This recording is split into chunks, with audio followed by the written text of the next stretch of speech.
बिस्मिल्लाह रहमान रहीम। आप देख रहे हैं हमारा यूट्यूब चैनल अकील फैसल।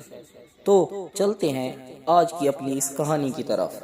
फ़लस्तीन के एक स्कूल में उस्तानी ने बच्चों से टेस्ट में पहली पोजीशन हासिल करने वालों को इनाम का वादा किया कि जो भी फर्स्ट आया उसको नया जूता मिलेगा। टेस्ट हुआ, सब ने यकसां नंबर हासिल किए। अब एक जोड़ा सबको देना नामुमकिन था, इसलिए उस्तानी ने कहा कि चलें कुरअंदाजी कर लेते हैं, जिसका भी नाम निकल आया उसको ये नया जूता देंगे। कुरअंदाजी के लिए सबको कागज़ पर अपना नाम लिखने और डब्बे में डालने को कहा गया।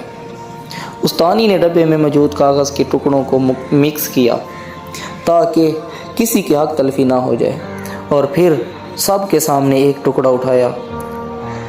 यूं ही खोला तो इस पर लिखा था वफ़ा अब्दुल करीम। वफ़ा अब्दुल करीम। सब ने तालियां बजाईं।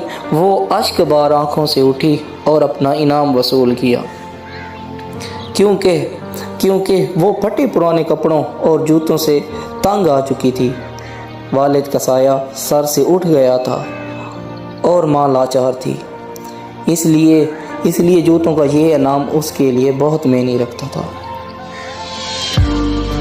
जब उस्तानी घर गई तो रोती हुई ये कहानी अपने शौहर को सुनाई, जिस पर उसने खुशी का इजहार किया और साथ रोने की वजह दरियाफ्त की।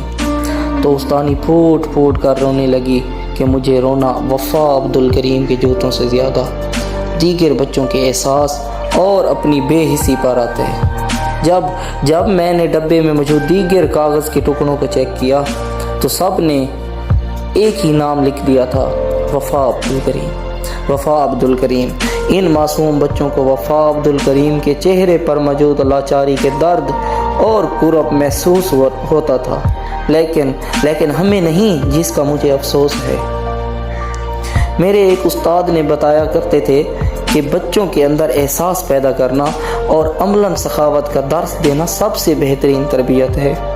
हमारे कई असलाफ के बारे में किताबों में मौजूद है कि वो खैरात, सदक़ात और ज़कात अपने हाथों से नहीं बल्कि बच्चों को देकर उनसे तकसीम करवाते थे।